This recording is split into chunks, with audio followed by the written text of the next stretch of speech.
Welcome home, team. It's Dr. Serrano, my beautiful wife Jessica, and we're here for another episode. And today we're going to be talking about how to build a rock-solid immune system. This is what everybody wants for their family. They want a family that's healthy, they want a family that's thriving, and today's episode, I think it's critical to that. So as people get on here, just know that home team, this is an opportunity for us to come together as a couple and share with you guys the physical, mental, spiritual challenges of what it takes to truly build a healthy home and a healthy family. So we're excited. Today's gonna be great. As you come on, whether you're watching this live or later on, go ahead and say hi to us, share this, put some hearts out there if you like what you're hearing, and this just helps us get a greater reach so that we can impact more people. So if you're coming on, just say hi to us so we know you're there. We know we have a few people on, and we'll get started. Building a solid rock solid immune system. So this week was pretty special with us. We had decorations all over the house. We had to take some of those down. Our middle child is turning 5 this year, so lots to celebrate. And in those 5 years, of course, there's been some ups and downs. And for those of you that have toddlers or kids in elementary school, you know that those 5 years, there's a couple of those sicknesses that just stick in your head. You know, as these kids grow up, it's really that time where they're building the immune system. You know, they have preschool, they're going to school, they're coming home with the sniffles. And perfect that we're talking about immunity today. There's a particular picture that I keep in my phone. So as I'm scrolling through my photos, there's always this one of Aria's face. And it is just traumatic to look at it. It was when she was about, I think it was just over a year old, and she had that first huge sickness. You know, as parents, that one that just kind of hits you in the face. And it was our, first chance to really practice what we preach all the time about health. So it happened to be, of course, the time when Roll was out of town across the country. And, you know, it started with the sniffles. It turned into a raging fever. Her face just looked inflamed, you know, puffy. She had this like constant snot to the point where she almost couldn't breathe. There's just so much gunk inside of her. And of course, my first reaction as a parent is just fear. You know, when you have a kid they're that young, we really haven't been to the doctor. We're just thinking like, oh my goodness, we've been trying to do all the things that are right, and now she has this infection or whatever it might be. You know, what do you do? What do you do?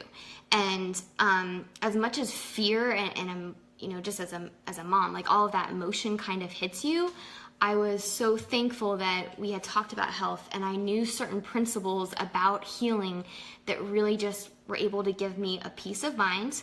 We had a protocol. I knew what to expect going into this, and even though it was 3 incredibly sleepless nights of me just standing in the shower with her with that steam bath and sleeping with her on my chest and feeding her the right things, I was just able to have that peace to know that, you know, this was really hard, but there's this healing that our kids are able to have. And when we build their immune systems and have these protocols of what to feed their body and how to get the adjustments and the different things we're talking about, it's just, you know, that there's this light at the end of the tunnel, that there can be healing, that it's going to be a short period of time that they're going to wrestle with this, but I don't know, it's just really a mindset. So what we wanted you to get out of that, not only that story, but today, like next few minutes is this. It's the fact that people sometimes see, almost like when we went to the Olympics, like people see the gold medal, right? They see the person winning the gold. They see the person, the athlete, like at the on the stand, like everybody's cheering them on. What they don't see is the process, right? And for us, same thing. We get this all the time. People say, well, your kids are so healthy, or you're so lucky. Look how, they don't get sick. No, we absolutely get sick. Our kids do get sicknesses. We go through the same things. And I remember that first time, it was one of the most difficult moments for me because, like you said, I was across the country. And it was no easier for me or for her going through this. The difference is the mindset that we had a game plan. We'd spoken about it. It's like going into having a baby, right? If you're gonna go really have a baby and you have no plan and nobody's ever taught you anything, you're scared, there's fear, there's all these things that can happen, and you can make some maybe different choices, maybe poor, but choices when it comes to birthing when you don't have a plan. But when you have a plan, things tend to happen, you know, a little bit smoother, right? Because you understand what's happening. So same thing with the immune system. So when we go through this today, what I want you to know is that what you see now with our kids, you know, we have a 9-year-old that we've had for a couple years, our 5-year-old, and our 3-year-old. And in that whole time, we've had to use antibiotics one time, and it was a fluke thing. She got a feather in her ear, and this whole mess happened. But Long story. Yeah, it's a whole nother story. But what happened was, you know, in these, you know, 5 years plus 2 and the 9-year-old, we've had to use antibiotics one time. And I say that not because, hey, our kids don't get sick. It's because the game plan that we use builds their immune system, as opposed to not educating ourselves, or just kind of not thinking about this. And then when that moment happens, just running to the emergency care system. And that's what we have to be careful about. We have to have a plan. Why does a plan matter? It matters because your immune system, it's a lot like a muscle, right? If you allow your body, if you go through the steps we're going to give you today, and you allow your body to heal naturally in every instance it can, right? Then what you do at that point is that you strengthen the immune system like a muscle. If I go to the gym and I work out my bicep, guess what? My biceps get stronger. If I don't do anything for my bicep and I just kind of never use it, then obviously it gets weaker. Same thing happens with the immune system. So first of all, the mindset, the encouragement is this. Yes, it's hard. We understand as parents. We have been there. Our kids do get sick. It's just what we do during the sicknesses that either are going to build the immune system long term, or it's going to hinder them long term. So what do we do? And often it's not even at the moment of sickness, like it's the weeks before, just that preventative step. Yeah. So we're going to go through 5 steps. 5 steps, yeah, that we go through every time that there's any kind of a so-called healing happening in our food. We don't like to call it sickness. We call it healing.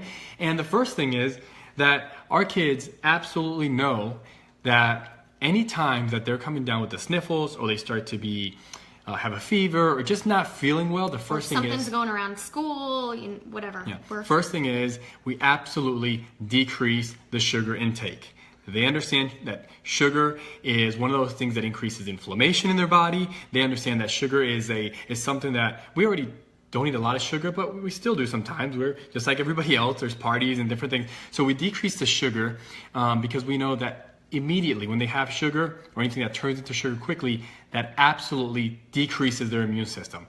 The response to fight anything that they're fighting is decreased, number 1. Number 2? Well, and talk about sugar a little bit too, because sometimes kids think immediately, oh, that means I don't eat candy or sweets or any of that thing. But in our house, it's really the breads, the noodles, all those snacks that are in your pantry, eliminating all those as well. Anything that turns to sugar that causes inflammation. Yep.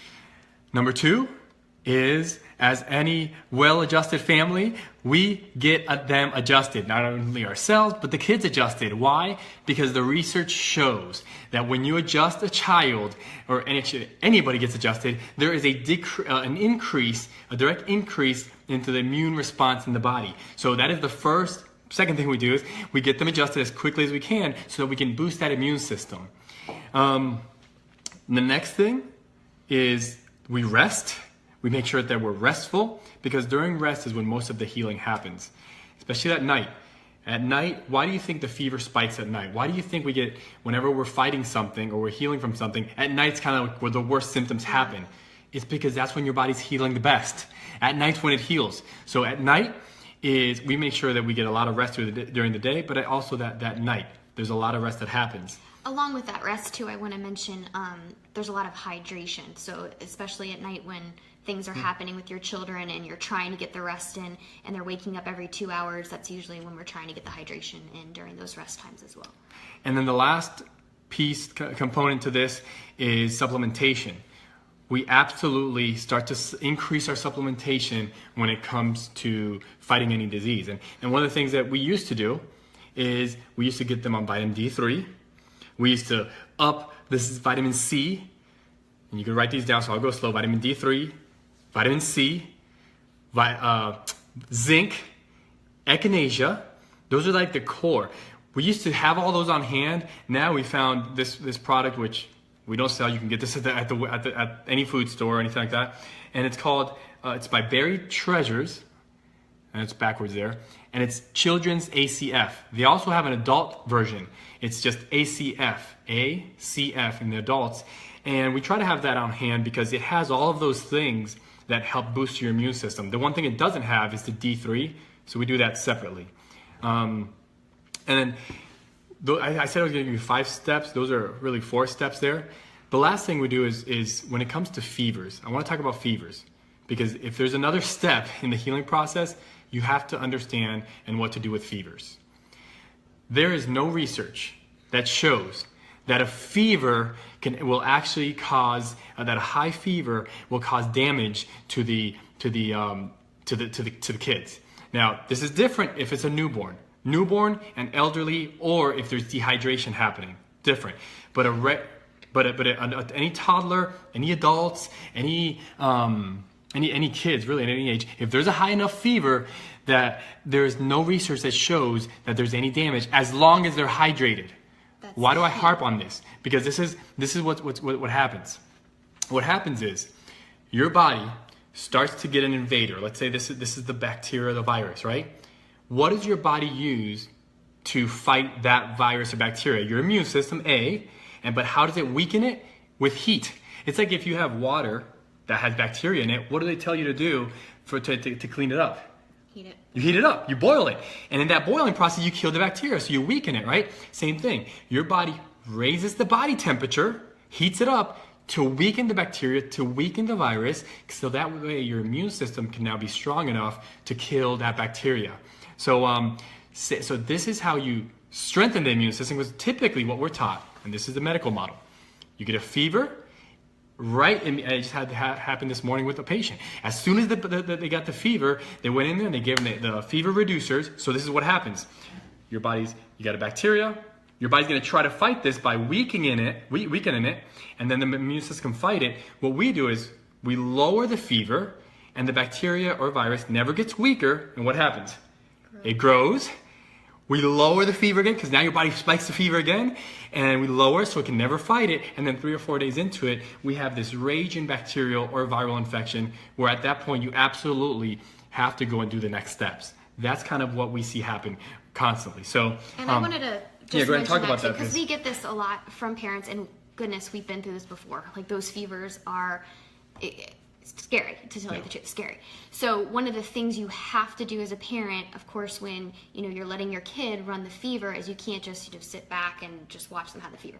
That hydration part, the coconut water, and we're talking all through the night. We're using droppers just to make sure they have that hydration, because the hydration is the scary part of the fever. If your kid is not hydrated, then of course that's where it goes to the ER and you're having to get fluids. Yeah. At that point, you do want to you get fluids, but it's hydration. And I hate to even admit this and say this, but this is what happened. When our kids had a fever and they didn't want to take coconut water or anything like that, we went and got vitamin water. I don't care what's in it, as long as they're getting hydrated. Like, we put whatever they took to get them hydrated. And of course, we have the 3-day rule as well. Yeah, I know we have. Yeah, that's kind of the next step too. Now, look, these are all. I'm not, for some of you out there, I'm not there with you. We're going along, but this is what a lot of family chiropractors, this is what we do. We walk alongside you and we walk you through these steps, and most of them are open. They're right there with you. So if you're going through something or you're putting some plans together, don't do this on your own. Have a professional there that's going to walk alongside with you, because I'm the first one to tell a parent, hey, it's gone too long. It's 4 or 5 days into this. The body's not fighting this. It's time to go to the next step. But here's what happens. We have a 3-4 day rule, and that means we're going to give this 3 to 4 days. In 3 to 4 days, we're going to fight it naturally. There's a couple vitals and things that we check at home. But what happens is, even if on the 5th day or the 3rd day you have to go, and for whatever reason you end up doing an antibiotic, whatever it is, right? You end up going a different route. What you did for those 3 or 4 days is that your immune system got a workout. Just like going to the gym, you worked that immune system, which means the next time the body comes in contact with anything, guess what? You think it's going to be stronger or weaker? Stronger. It's stronger, right? It's stronger because you gave it a chance the first time to fight it. And this is why, like I said, we're 5 years and 2 years in here, and we've had to use antibiotics once. And people look back to the beginning when I said, hey, you guys are lucky. You guys, your kids are, you haven't had all these sicknesses. Yeah, we have. We've had the sicknesses. It's just we had a game plan going into it. So I hope this is helping. I'll answer we have a question here. Why don't you go through the 4 again, just for people that just Yes. tuned in? If you're just tuning in here, it's number 1 is you decrease the sugar immediately, as long as whenever the first signs of a sickness or anything happening. Number 2, we get adjusted because we know that boosts the immune system.